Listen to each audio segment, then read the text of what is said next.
नमस्कार दोस्तों। आज 26 जुलाई 2024 है। आज Kargil Vijay Diwas. Greetings to you. मेरा नाम अश्विन कुमार है। Today I am going to share something on budget 2024 which is focused on education and NGO sector. So that is why it is very important for us to share our knowledge. So today whatever inputs which I am providing here in this particular video is for all the higher educational institutions, schools, the junior colleges, and especially to the NGO sector. So I request all of you to see this video till the end, and if you have liked it, please share it with others. That is my humble request to each one of you. So Kargil Vijay Divas की हार्दिक शुभकामनाएं। भारत माता की जय हो। Let's go to the next slide.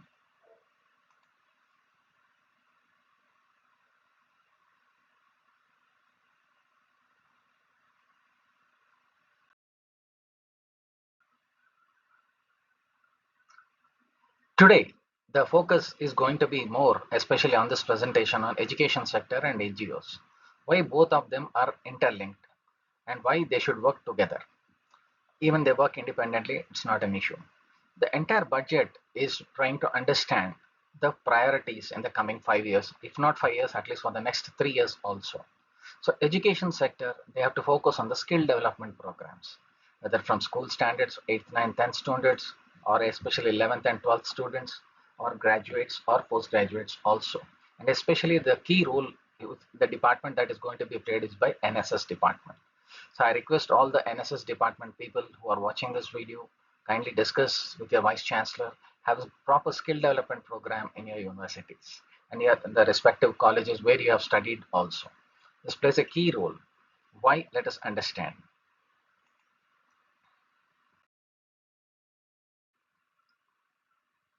Now let us understand where the budget is coming from. That is, the rupee is coming from where the rupee is going to. And that is, different states collect their taxes and give it to the central kitty. From the central kitty, how the union government gives it to the different states as a percentage basis based on the priority given by the states to them. Now here, if you see here, the rupee comes from, that is, where does the rupee come from? Borrowings and other liabilities. It can be from international markets and Indian local markets also. Corporation tax, then income tax, customs duties, union excise duties, then goods and services tax, which is a major share, GST, then non-tax revenue, then non-debt capital receipts. Now where does the rupee goes to? The rupee goes to centrally sponsored schemes, central sector schemes, interest payments, defense, subsidies, finance commission and other transfers, states share of taxes and duties, very, very important here, pensions and other expenditure. So all these things is different, but the main important thing is the centrally sponsored scheme and central sector scheme, which is very useful for all the higher educational institutions, schools, and especially junior colleges, graduation colleges, various specializations and postgraduate colleges. So that is why this plays a key role, especially the engineering students also. You need to focus on the skill development programs. That is very, very critical. The next important from skill development is definitely is your soft skills. That is your experiential skills. What is it that you know practically? That is what creates, a different name for your college, for yourself in the market. So that is why, my dear friends, please understand the importance of this presentation. If you have liked it, please share it with others. And here, all the higher educational institutions should focus on central sponsored schemes, which I am going to discuss in the next slides, which is going to come up. So let us see what are those.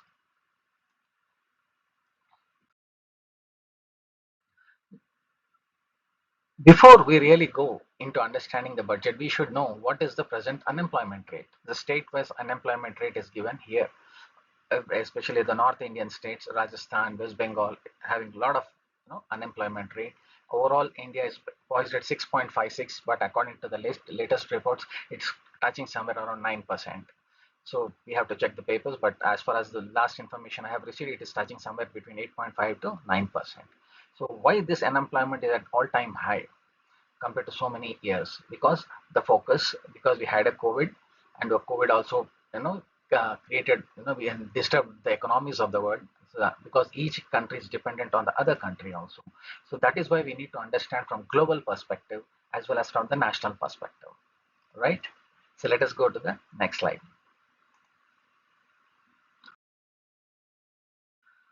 And this is the information which I'm sharing from the Economic Times paper. The link is given on the top.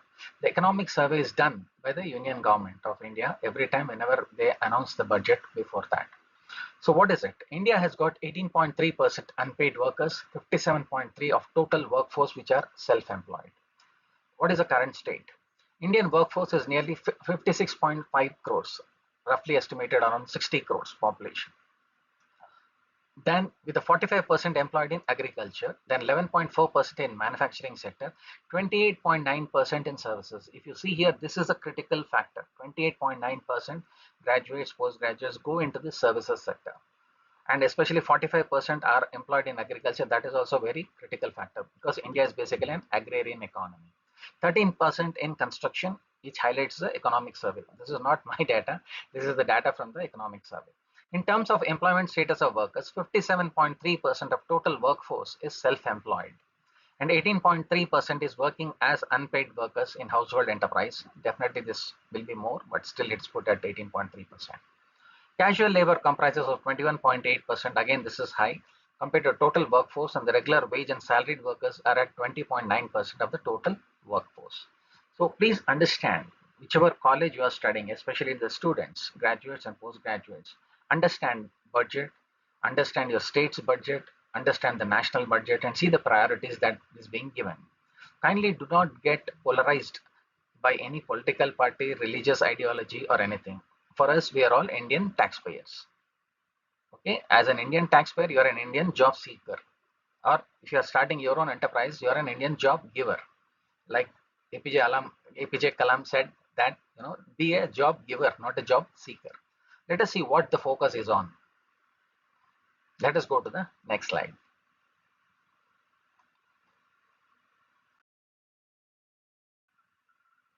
Here, the same survey predicts Indian economy needs to generate how many lakh jobs? 80 lakhs, 78.51 lakh jobs annually in the non-agri, that is non-farm sector. The increase in the candidates undergoing skill development through government flagship programs has highlighted the emphasis of Skill India. The Skill India, Made in India programs have been done. A lot of programs have been interlinked with the Mudra loans. So how it is being disbursed, how it is done, you know it in your place and you know it in your state. So as per that, you should be happy or unhappy, whatever it is, it's your choice. But kindly know the data about how it is being done. So the education, see, the main important factor is the education employment gap must be bridged. That is where it is very, very important. Is it being bridged right now? Is it happening to you? Think about it. Next important industry, very critical one, is agro processing, an opportunity for rural employment. Given that agriculture and related industries remain the mainstay of the rural economy, increasing productivity in this sector is imperative to create jobs. Agro processing can also accelerate crop diversification. So we know that Kharif has started, Rabi has gone, it is going to come. So we need to focus on the agri sector more. How our, especially agriculturists in India, especially I don't call them farmers, please call them agriculturists, because give them the respect to their profession. So that is where agro processing is one sector, that is where the youth should be focusing on to become entrepreneurs. So this is going to be a major flip given by the union budget to us. So kindly think, focus, go to the concerned ministry and see how much funds is being allocated and start, you can have your own startups. So let us go to the next slide.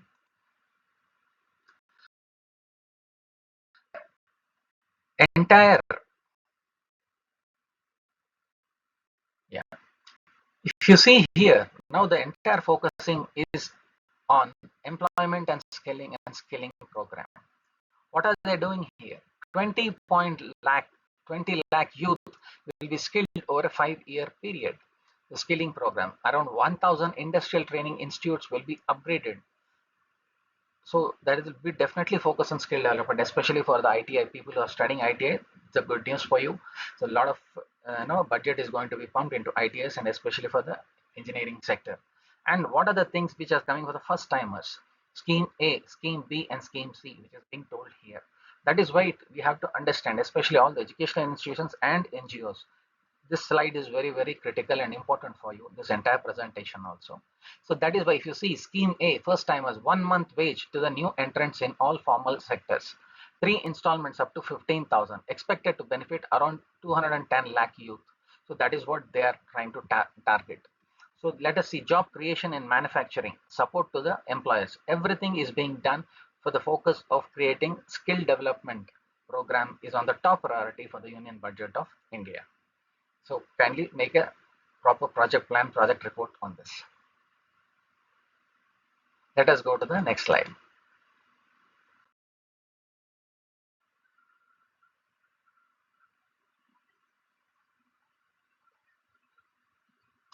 If you see here, the budget proposes 2 lakh crores spent over for 5 years to create jobs and skill youth. And what is it being interlinked? It is being linked to MSME, that is medium and small enterprises. And that is also being directly linked to the Mudra loans that is being given. So major initiative is to provide month's wage to those newly entering the workforce. So there will be a kind of a stipend for the interns, and especially if you're doing proper project reports, especially the MBA students, postgraduate students, and engineering students who are in the final semester. Please, that is why you have to focus on doing genuine projects. Kindly do not do cut copy paste projects. So that is why here the budget is proposing 2 lakh crores spent for next 5 years to create jobs, especially the students who are studying in the first or second or third year of your engineering, or you have just joined the postgraduate program, or just joined the graduation. Focus on your skills, core skills, that is your soft skills and your professional skills. So let us go to the next slide.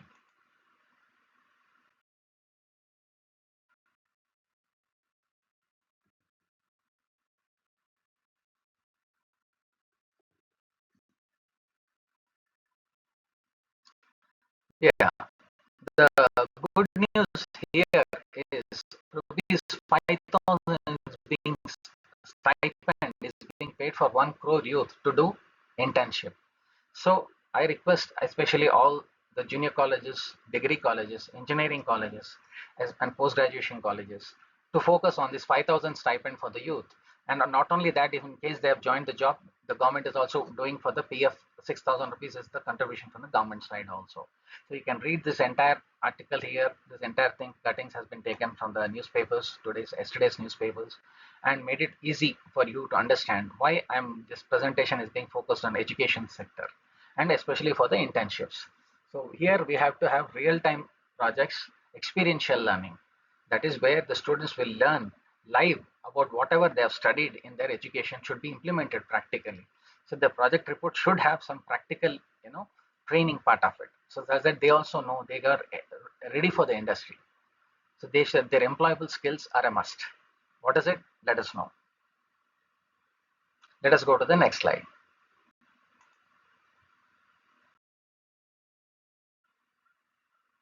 Here, the government is ready to give you a loan up to 10 lakhs for students' education.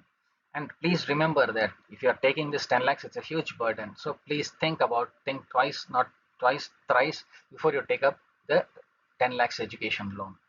Government is providing it, the rate of interest will be there, but you need to clear it off at regular basis after getting your job. And if the rate of interest is very high, please think about it. Choose wisely. That's what I'm saying. So now, before you take up any loan, have a proper Excel sheet. Work out the entire budget, your home budget, your dad's budget, your mom's budget. So that is where this 10 lakhs students education. Just don't take it just because it is available. Think twice and thrice before you avail this loan. So that is what they have been proposed it. So kindly have detailed the information and everything will be given shortly by the union government. Let's go to the next slide. So what are they saying here? They are saying here to push the jobs, government banks on small scale industries and Mudra loans has been doubled to 20 lakhs. Earlier they were giving 10 lakhs, now they have given it to 20 lakhs. So whatever you are studying in the present college, that should be linked to your project report. Your project report is linked to the enterprise that is going to come up shortly. So that is why it plays a critical role here to understand why it is important to know the linking between your project report, your career, your future plan. Yeah, most of you who are planning to go abroad or everything, that's different part of the scheme. So that's you know the action plan for it. But if you want to stay in India, you want to stay in your state and you want to work it out, you need to have proper perfect project report, genuine project report, and doing it correctly. That is being linked to your final year of your when you complete your PG or your graduation. So once that is linked directly, you can avail the loans from the banks where they are giving mudra loans to 20 lakhs for any startups also, provided the project report is correct, and more importantly your presentation skills. That is where the soft skills aspect comes in. So the soft skills aspect also plays a vital role in clearing your projects and planning for your future enterprise. Especially we are saying this, we have to concentrate on engineering entrepreneurship programs. Engineering entrepreneurship programs plays a vital role, especially for the youth who are passing out. What is the data? Let's see. Let's go to the next slide.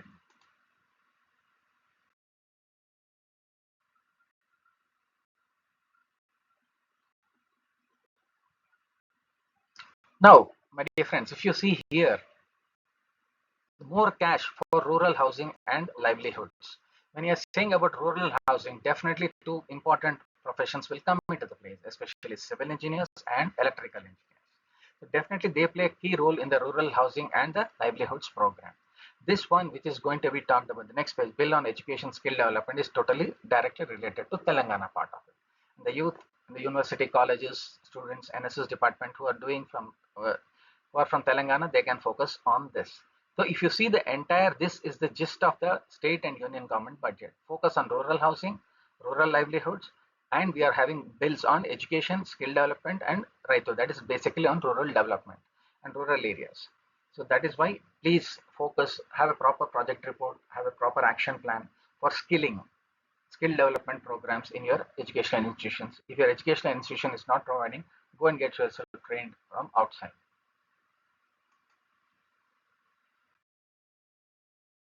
Now, if you see here, my dear friends, India approximately has 5 million students graduating every year, out of which only 1.2 million are engineering students. So India produces 100 times more engineers than United Kingdom. Now, if you know, what did we say? What is the kind of jobs which we have to get it?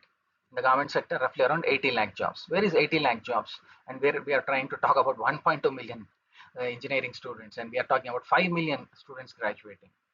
Is there a link? Have you understood? Budget, skilling program, your college, your engineering or PG degree, again linking it to the jobs that is going to come. Now you know where the gap is. That is the reason this presentation is being made. The data is here, the PPT is here, you sit down and you analyze it. Now, if you see here, my dear friends, how many graduates pass out every year in India, especially specifically MBAs, engineers and doctors? MBAs 5.6 lakh people, engineers 41.6 lakh, doctors 9.8 lakhs. This is the data from Union HRD Ministry, not my data. Okay, so this is coming from the HRD Ministry. According to the report, the total number of pass outs increased to 1.07 crores in 2021-22. I'm not even giving you 23 data, I'm talking about 22 data, as against 95.4 lakhs in 2021.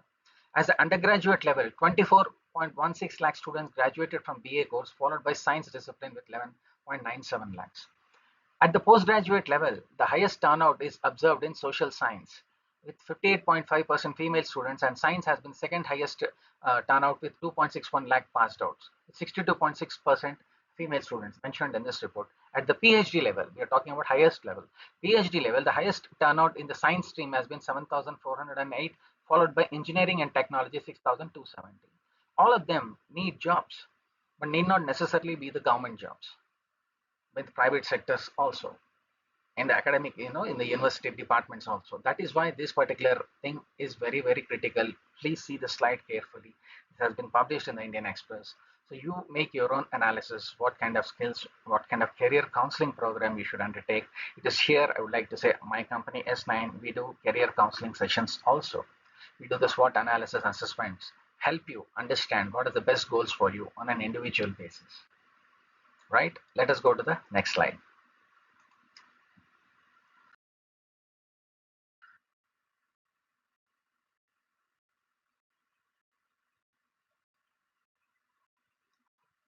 Here, my dear friends, this is my suggestions to all the educational institutions and the students. You have to have employable skills action plan. What are the employable skills? Leadership skills, reliability, presentation skills, communication skills, everything, innovative skills, organization skills, team building skills. Most important thing, all the Indian companies, multinational companies, even government sector, they're looking for team leaders, TLs as we call it.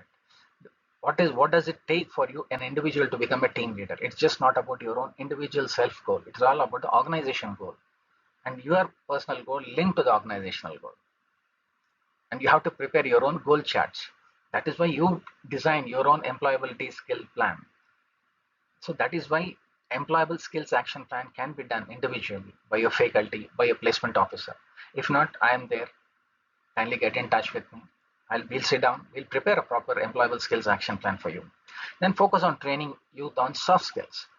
Why I focus on soft skills more is we've got brilliant students who are coming from rural India, especially, and definitely from urban also, but rural India, because they have studied in Hindi medium, Telugu medium, Marathi medium, Tamil medium, different, local languages, native languages. They lack confidence. So it is here that is very, very important that the students should be mentored properly, guided properly, make them feel confident, make them feel develop their self-esteem such that they can do proper presentation, develop proper communication skills. Communication is not about just presentation. It's all about, the very important thing is how do you listen properly. Listening plays an active role. Active listening is a key role that we emphasize in our soft skills training. Then, as I said, career counseling. Career counseling, why should we do? Everybody is passing out with the same engineering streams or postgraduate streams, MBA, marketing, HR, finance, CAC, and other things. So here we need to understand what are the things that are available for a particular student. What is the thing, which particular industry is the student interested in?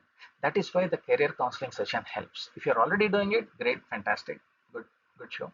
But if you want any career counseling sessions in your colleges or in your institutions, I'm there. I'll come and conduct the session, provided the batch is not more than 40. I do not conduct presentation programs for Janta Janardhan of 100 class students or 300 students. For me, the batch should not cross more than 40. We can have 2-3 sessions. That's not an issue. Experiential learning programs, FDP, that is faculty development programs. Experiential learning is typically, I'll say, which we have implemented across the country from Mahatma Gandhi National Council of Rural Education. It is called Nai Talim Workshop. What is Nai Talim? It's not new Talim. It is one of the age-old Talim, which was proposed by Gandhiji. It is using of head, heart, and hand. 3H, head, heart, and hand in every activity that you do. Your academic process doesn't end just because after you get a degree. Your learning should be lifelong. It does not end on one particular day. A simple example, let me say, I'm just a 10th fail guy. I'm a mechanic. I've been a two-wheeler mechanic. So I've been doing mechanic, I've been repairing Bajaj Chetak scooters, right? Then the Hero Honda bikes came. I was repairing Hero Honda bikes. But again, the latest bikes have also come, Pulsars and other latest bikes have also come, Yamaha and other things. But if you see here, the same 10th failed mechanic is upgrading his skills every time a new bike comes in. A new this thing. I'm just giving a simple example of a 10th fail guy. I'm not talking of an automobile engineer. So in like that, whether it is a teacher, lecturer, professor, anyone, every time we need to upgrade our skills. If we don't upgrade our skills, we don't update ourselves, so then you are the losers in the job market, or in starting up with your startups also. So kindly think about this. To upgrade your skills, have experiential learning plan in every session in your class that you set. Especially for the 9th and 10th students, very, very important for the teachers to focus on. Let the children do the work. Whatever they are studying, it should be linked to the practical thing which is outside. If you're learning a trigonometry, if you're learning a particular session in chemistry, or learning something in biology, they should be shown. Today we have got all smart classrooms. You can show them live videos, interesting videos. See that whatever topic you have suggested, you have taught them, should be linked directly to the visual learning. It's a more, and plus they also have to do it practically as a projects, mini projects, school level mini projects. As you come to 12th standard, they should have some practical learning. Unfortunately, when they can join 11th and 12th, the focus is more totally on memorizing, because you are preparing for your IITs and your NEET and etc., your state level entrance exams. The focus is on memory power, not about analysis. So it is very, very important, to understand how you analyze a particular subject. Why should you read that subject? Why are you reading that particular topic? How is it useful for you in day-to-day life? Where is this thing applied in day-to-day life? So in that way, the burden on your brain reduces. That is why it is here. The mental health wellness is very, very important. That is where we conduct training program for mental health wellness. There's a special skill called befriending skills that can be trained for anyone. And it's very important, my dear friend, every school, every 12th junior college, and every degree and every PG college should have a trained psychologist to understand, because right now the pressures are very, very heavy. Here, let me tell you, in Rajasthan, Kota, so many educational training coaching centers are there. Daily there is one suicide. So I don't want 17-year-old boy, 17-year-old girl, or more than that age, feeling a lot of tension, feeling stressed out, how to manage themselves. So that is why the trained psychologist is important. Befriending skills are important. So I am being the secretary for an organization called SPAN, which is Suicide Prevention Action Network. We conduct the training program for befriending skills. If you're interested, get in touch with us. We'll do the training program for you in your college, if it is located in Hyderabad. If it's outstation, we can discuss it on the phone, how we can plan it out. Next comes the focus on real-time projects and internships. That is where I said I'm linking this entire slide directly to the budget. Now, internships, projects, 5,000 rupees per student plus 6,000 contribution if you're joining a particular project report for 3 months or 4 months. Here you can do internships on various projects. You should choose what is your passion is. That is where your career counselor will help to identify what are you good at, what is it that you enjoy the most, what are the career options are there in front of you. That is why please do genuine, live, real-time projects. Why am I insisting on genuine? There are so many institutions where they sell, on the roads for 5,000 rupees you get fake projects. So that is why, my dear friends, please understand. Don't be typically all the Telangana people, Andhra people will understand. Don't be America via Amirpet. Okay, so focus to become an innovative person. Do your projects innovatively. Definitely you'll find your career path easily without a lot of stress. Definitely you'll enjoy that positive stress that you get it. And that is why the next important thing here we are trying to talk about is focus on rural entrepreneurship and rural tourism. Why are we saying rural entrepreneurship and rural tourism? Is here our late great president Sri APJ Kalam sir has told, if India has to really develop, you have to focus on PURA, Pura, that is providing urban amenities in rural areas. So that is why it is very important to see that the rural area students stay back in the rural areas, upgrade themselves, promote the rural areas better, develop the infrastructure better, because they know it better than the urban area people who are sitting in urban areas. Because it is your village, it is your town that funds need to be done, development has to happen. I always say that India doesn't require smart cities, India requires smart villages. Yes or no? Right? India requires smart villages. Yes, definitely smart cities are important, but just building concrete cities, flyovers is not development. Smart villages is where you have to blend with nature. The nature and the human population, employment opportunities, and technology has to come together, blend in properly. Is the real blending happening in urban areas? No. Why? Because a lot of people from rural areas are migrating to the urban areas. They're staying in 1 BHK, 2 BHK, or sometimes in slums also. Chopadpattis, as we say, Dharavi, Mumbai. Why? Because they want a job opportunity. We know, especially people from South India. Many industrialists from South India, especially in Telangana and AP, they are employing people from Jharkhand, West Bengal, Odisha. Why? Because the job opportunities have reduced there. That is why a lot of migration is happening from rural areas to urban areas. We need to arrest that. Once you have arrested in a phase-wise manner, that is where the crime also will come down. The employment generation is happening in rural areas. Definitely people will stay back. They'll develop their own villages. Coming to the next important aspect is rural tourism. In every part of our country, there is something of significance. We can market it properly, brand it properly, sell it to the foreign tourists. In the foreign, that's what India has to develop. There are two things, FTAs and TTAs. That is foreign tourist arrivals, domestic tourist arrivals. Coming to the tourist areas, staying with but that particular area's culture, blending in with that particular tradition, tasting the cuisines of that area. That is where our handicrafts, tourist spots, it's huge. The potential is huge. The only thing our youth needs to understand how they should become an entrepreneur. Definitely, you have to try for your government jobs and other jobs also, but if you can think to become an entrepreneur, why not? Coming to the next point, focus on engineers entrepreneurship program. A lot of engineers who are coming out are facing, the unemployment rate engineers is very high. A lot of people say, but a lot of constructions are happening, civil constructions are happening. But some colleges have, taken away the civil engineering course. So many new bikes are being launched, hybrid bikes, electronic bikes. A lot of colleges have, given away the mechanical course, engineering course. Here, I would like to say definitely there is, it's not a standard job kind of a thing, but definitely there is job prospects for civil and engineering. Now, a lot of people who are planning to go abroad, everything, they take up CSC. Definitely you take it up, but there is one big danger in CSC. What is it? You know it better.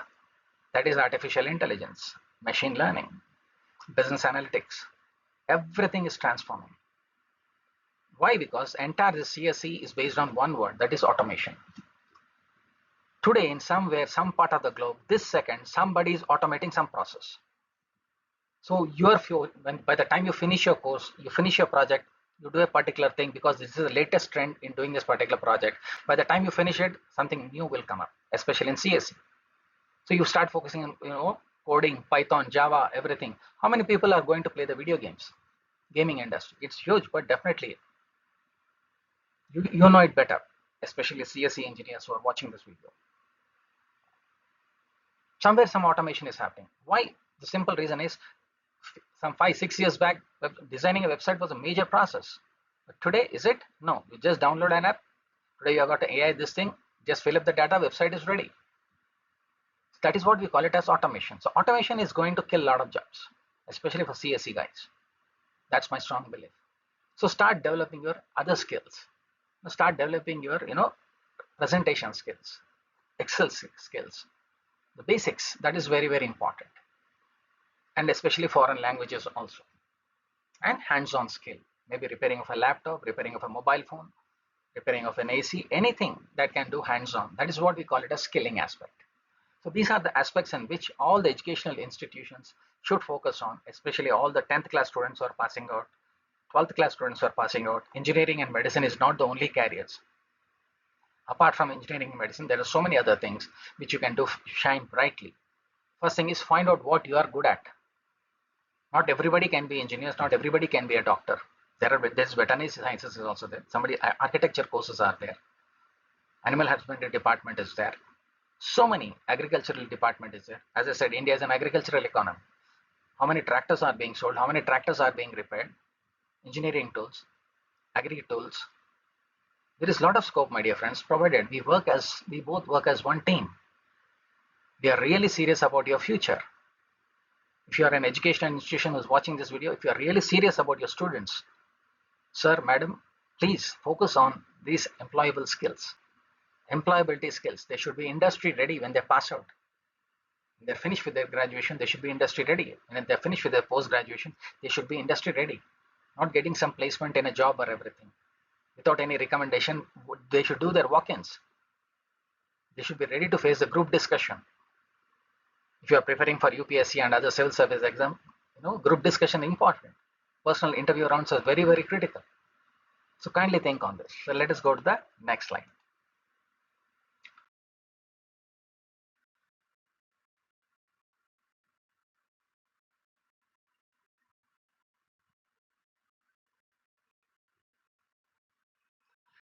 This slide is exclusively for all the NGOs which are there in India. You can also see the link which I have given it on the top, which is there in Telugu language for NGO Darpan. So what NGOs are there? The new NGOs which are coming up, they should have a minimum 11 members. They should have a proper society. They should have a proper bylaws. All the information I can provide it to you. First, you should develop your NGO, have a proper vision, proper mission in which sector you want to be. I can just suggest you can be in rural education, rural sports and culture, rural healthcare and cuisines on the broad domain. to want to start your own NGO. If you're already there, excellent.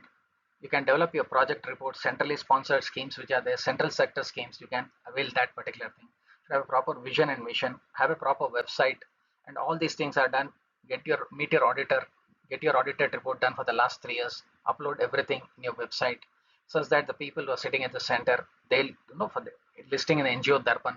NGO Darpan is a website, central government website, where all the ministries, what are the centrally sponsored schemes, central sector schemes are available. It is there in one page. So your NGO should be properly listed. It should not be blacklisted. Have proper documents, uploaded everything in NGO Darpan. Entire process has been explained in my this thing NGO Darpan in Telugu. NGO Darpan is in Hindi also. It's also in English also. So where you just click it S9 Guru with NGO Darpan, you'll get my link. So that is why please focus on this thing. And here the best part of it is announced by the budget just 3 days back by the union government. So they are going to focus on skilling rural industries, rural development, rural entrepreneurship, rural tourism. So let us focus on these kind of, a lot of projects is going to come in the short period of time. They will be announcing it. So let us be prepared. Can we start some projects just as a trial basis for the students to get used to it? So that is why this is very, very important to focus on rural education, rural sports and culture, rural healthcare and cuisines. So my dear friends, this is an important aspect. Please focus on it, especially NGOs. Let us go to the next slide.